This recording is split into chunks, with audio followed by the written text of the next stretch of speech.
paz de Jesus. Cair no poder de Deus é bíblico? Vamos responder essa pergunta aprendendo dentro da palavra do Senhor. Será que cair no poder de Deus, sabe? Você já foi em algum culto que as pessoas caíam ali no chão e diziam que estavam caindo no poder de Deus? Será que isso é bíblico? Vamos descobrir na palavra do Senhor.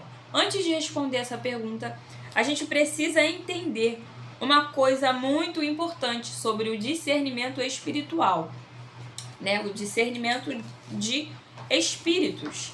Na primeira epístola de João, capítulo 4, do versículo 1 ao 4, João vai dizer: Amados, não creiam em qualquer espírito, mas examinem os espíritos para ver se eles procedem de Deus, porque muitos falsos profetas têm saído pelo mundo.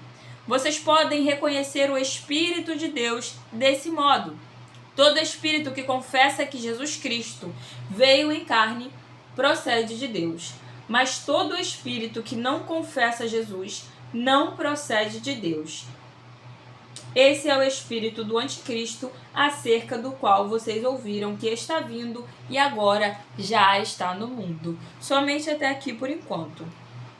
João ele vai nos ensinar que nós devemos examinar, né, pôr à prova, que nós devemos refletir, ponderar, analisar se aquele espírito provém de Deus ou não, se aquela atuação espiritual provém de Deus ou não. Então a gente começa a entender um ponto fundamental aqui, que é qual ponto fundamental? Que antes de acreditar, né, antes de se entregar e de se envolver em qualquer movimentação espiritual, isso é qualquer movimentação espiritual mesmo, a gente deve analisar, ponderar e discernir se aquela movimentação espiritual provém de Deus ou não. Então vamos lá, como é que a gente faz isso? João vai dizer aqui: vocês conseguem reconhecer o Espírito Santo de Deus desse modo. Se esse Espírito confessar que Jesus Cristo veio em carne, ou seja, que Jesus Cristo é o Filho de Deus, se fez carne, se entregou por amor a nós, padeceu na cruz do madeiro, né? Levou as nossas iniquidades, as nossas transgressões, as nossas enfermidades, as nossas dores e ressuscitou no terceiro dia, né? Tendo o seu nome glorificado e assentando à direita do Pai. Se esse Espírito afirmar alguma dessas coisas, significa que é sim o Espírito Santo de Deus. Caso contrário, não vem de Deus, tá? Vamos lá. Pessoas sem discernimento espiritual, elas são iludidas por qualquer movimentação espiritual, né? O que é movimentação espiritual? Movimentação espiritual é uma língua ali diferente, né? Uma língua estranha, é um rodar, é um pular, é aquele tal mover, sabe? Aquele mover que nós vemos muito no Brasil, no meio evangélico brasileiro. Então, é exatamente isso. Um exemplo disso é Atos dos Apóstolos, capítulo 8, versículo 9. Ali em Atos dos Apóstolos, capítulo 8, versículo 9, a gente vai ver ali a breve história de Simão, o mago, que era um homem que ele usava feitiços e mágicas, né? Ele usava ali a arte das trevas para iludir o povo, para enganar o povo de Samaria. E o povo de Samaria, que não tinha discernimento espiritual, acreditava que os feitiços, as ilusões, os ilusionismos, ali as artes das trevas que Simão o mago praticava, era o poder de Deus. Então toda vez que Simão o mago realizava algum sinal ali, realizava alguma coisa sobrenatural, o povo de Samaria gritava que aquele era o poder de Deus, que ele estava sendo usado por Deus e se envolvia naquilo. Então vamos lá, o ponto principal que a gente precisa entender é que sem discernimento você não vai conseguir distinguir se essa movimentação espiritual provém do Espírito Santo de Deus ou provém de espíritos malignos das trevas, tá? Entendemos? Que é muito importante o discernimento espiritual. E em 1 João capítulo 2, versículo 24, também vai dizer que, quanto a vocês, cuidem para que aquilo que ouviram desde o princípio permaneça em vocês. Se o que ouviram desde o princípio permanecer em vocês, vocês também permanecerão no Filho e no Pai. E essa é a promessa que ele nos fez, a vida eterna. Escreva essas coisas a respeito daqueles que os querem enganar. Quanto a vocês, a unção que receberam dele permanece em vocês. E não precisam que alguém os ensine, mas como a unção dele recebida, que é verdadeira e não falsa, os ensina acerca de todas as coisas. Permaneçam nele como ele os ensinou. João vai falar aqui no capítulo 2 da epístola dele, irmãos, que nós, para evitar, né, em resumo aqui, para evitar que a gente seja enganado, para que a gente não seja enganado, nós devemos guardar o evangelho da verdade.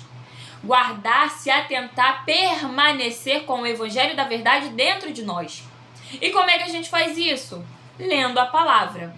Você só vai conseguir guardar o evangelho da verdade se você ler o evangelho da verdade. Você só vai conseguir permanecer no teu coração o evangelho da verdade se você meditar no evangelho da verdade, tá? É muito importante que vocês leiam a palavra e não fiquem só ouvindo outras pessoas, outras fontes. Entrem na fonte vocês mesmos. Amém? Amém. João, ele vai dizer aqui também, né, que a unção que nós recebemos permanece em nós. João, ele está se referindo aqui ao Espírito Santo de Deus, porque ele complementa dizendo que ele nos ensina acerca de todas as coisas e que é uma unção verdadeira. Jesus vai dizer lá no Evangelho que o Espírito Santo de Deus, quando viesse sobre nós, nos guiaria toda a verdade e que ele nos ensinaria todas as coisas, ou nos traria ao conhecimento todas as coisas. Então vamos lá. Primeiro, nós precisamos guardar o evangelho da verdade, ficar com aquilo que a palavra diz, tá? Para que a gente não caia na mentira, nas artimanhas do espírito de engano. Amém? Segundo, o Espírito Santo de Deus que habita em nós nos ensina toda a verdade, nos traz ao conhecimento todas as coisas que a gente precisa saber, tá? Irmãos, é tudo mesmo, absolutamente tudo. Eu já vi o Espírito Santo de Deus ensinar pessoas que não sabiam ler a ler. Então o Espírito Santo de Deus, ele vai te ensinar, se você pedir para ele, te ensinar a discernir se aquilo dali é falso, se aquilo dali é engano, se aquilo dali é arte das trevas ou se é poder dele. Ele vai te fazer discernir. Basta pedir. Irmãos, tem gente que esquece o Espírito Santo em Atos do Apóstolo capítulo 2. E pronto, o Espírito Santo foi só lá. E hoje em dia esquece o Espírito Santo. Irmãos, o poder do Espírito Santo é fundamental para que a gente não seja enganado e iludido pelo poder espiritual das trevas. Amém? Agora, respondendo à pergunta que é tema desse vídeo. Cair no poder de Deus é bíblico? Vamos descobrir isso agora. Em 2 Crônicas, capítulo 5, no livro de 2 Crônicas, capítulo 5, a gente vai ver ali, depois de Salomão terminar a obra do templo em Jerusalém. Irmãos, o sangue de Jesus tem poder.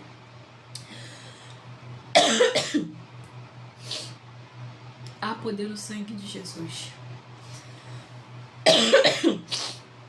Tá repreendido em nome de Jesus.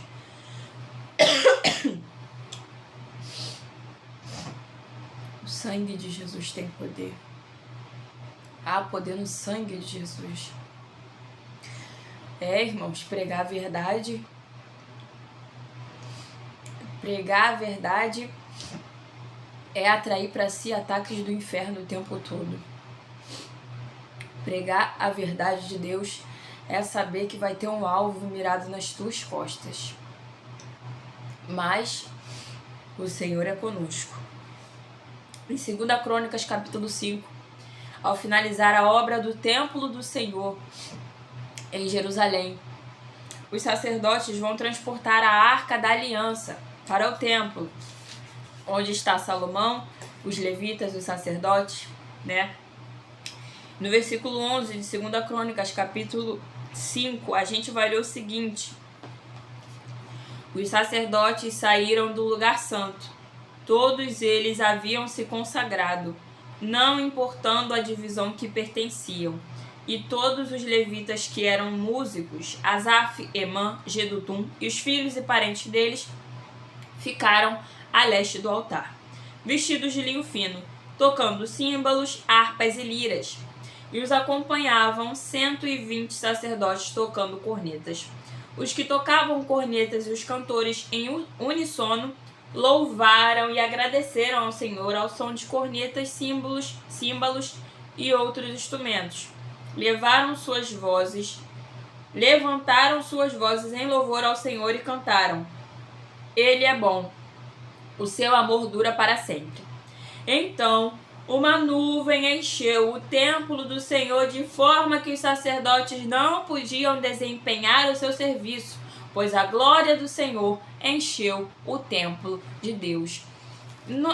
Na versão da minha outra Bíblia, na versão Almeida Corrigida Fiel, diz assim: então a nuvem de glória do Senhor preencheu todo o templo, de forma que os sacerdotes não podiam permanecer de pé. Então, sim, cair no poder de Deus é bíblico, sim. Inclusive, tem outra base bíblica em Daniel, capítulo 8, versículo 15. Né? Aqui vai dizer que no meio...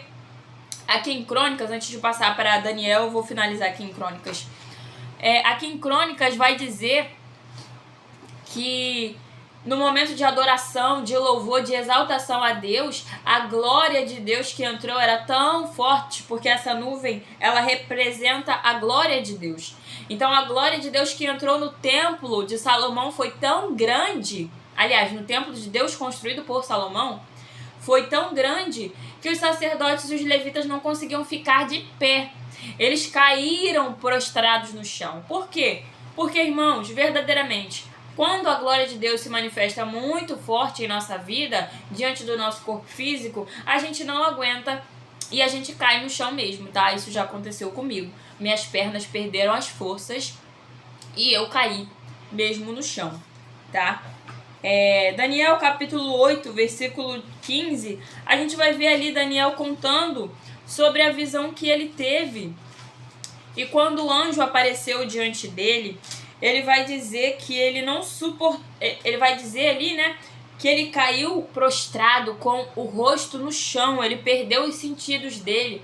Então, irmãos, a glória de Deus, ela é tão forte, mas tão forte, que se ela vier de encontro ao nosso corpo físico, em sua plenitude, em sua totalidade, ela deixa a gente tão sem sentidos, porque Daniel, ele vai dizer que perdeu os sentidos. Sabe, os sentidos? Ele não conseguiu ouvir, nem enxergar, nem falar, nem sentir. Ele ficou atônito. E é isso que acontece. E aí vai dizer em Daniel, capítulo 8, versículo 15, que ele caiu prostrado com o rosto no chão, e não conseguiu falar, nem respirar. Só sentiu que como se estivesse desfalecendo. Até que o anjo tocou nele, mandou ele recuperar as forças e ele se levantou. É claro que nós não podemos ignorar os primeiros textos que a gente leu aqui, das epístolas de João. Cair no poder de Deus é bíblico, sim, mas nós devemos ter discernimento espiritual para não achar que todo mundo que está caindo no chão é o poder do Espírito Santo de Deus, porque existem muitas pessoas que caem por influência demoníaca no chão e tem gente achando que é o poder de Deus, tá, irmãos? Porque demônio também derruba no chão, tá? Não é só o Espírito Santo de Deus que vem com a glória e a gente não aguenta e cai no chão, tá? Se vocês quiserem que eu compartilhe a minha experiência, que eu já vivi sobre isso, né? Que eu caí com a glória de Deus e que eu já caí também com influência demoníaca, mas eu não tinha discernimento espiritual na época e eu achei que fosse Deus, comentem aí que eu gravo um vídeo explicando pra vocês como foi essa experiência, tá? Bom, que a cada dia nós possamos aprender mais e mais da palavra do Senhor, mergulhando nessa verdade maravilhosa e nessa fonte de vida que pode transformar a nossa vida e alegrar o nosso coração. Fiquem na paz de Jesus. Tchau, tchau.